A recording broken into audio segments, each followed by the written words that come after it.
சென்னையை அடுத்த பொத்தேரியில் தனியார் பல்கலைக்கழகத்தை சுற்றியுள்ள தங்கும் விடுதிகளில் போலீசார் நடத்திய அதிரடி சோதனையில் போதைப் பொருட்கள் பறிமுதல் செய்யப்பட்டது அதிர்ச்சியை ஏற்படுத்தியுள்ளது.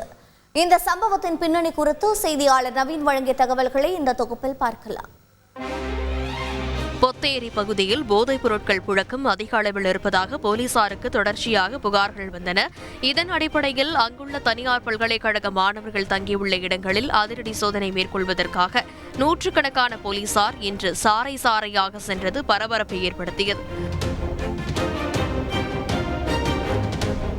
பொத்தேரி, காட்டாங்குளத்தூர் பகுதிகளில் உள்ள மாணவர்கள் தங்கும் விடுதிகள், வாடகை வீடுகள் உள்ளிட்ட இடங்களில் சுமார் 4 மணி நேரமாக 500க்கும் மேற்பட்ட போலீசார் தீவிர சோதனை நடத்தினர். மாணவர்களின் பைகள், இருசக்கர வாகனங்கள் மற்றும் கார்களிலும் சோதனை நடைபெற்றது. இதில் கஞ்சா சாக்லேட்டுகள், கஞ்சா ஆயில், கஞ்சா புகைக்க பயன்படுத்தப்பட்ட பொருட்கள் பறிமுதல் செய்யப்பட்டது அதிர்ச்சியை ஏற்படுத்தியுள்ளது.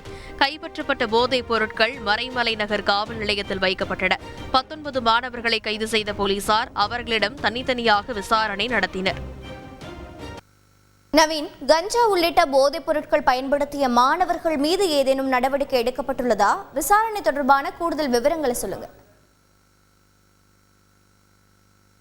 சென்னை அடுத்த பொத்தேரி பகுதியில் உள்ள தனியார் கல்லூரி மாணவர்கள் தங்கியிருந்த அடுக்குமாடி குடியிருப்பில் இன்று காலை 1000க்கும் மேற்பட்ட போலீசார் திடீரென ஆய்வு மேற்கொண்டனர். இந்த ஆய்வின் போது கஞ்சா உள்ளிட்ட பல்வேறு வகையான போதைப் பொருட்கள் இந்த கல்லூரி மாணவர்களிடம் பறிமுதல் செய்யப்பட்டது. தொடர்ந்து இந்த மாணவர்களை கைது செய்த போலீசார் இந்த மறைமலை நகர் காவல் நிலையத்தில் அழைத்து விசாரணை நடத்தினர். இந்த விசாரணையில் 19 கல்லூரி மாணவர்கள் உட்பட 21 பேரை போலீசார் கைது செய்திருக்கிறார்கள்.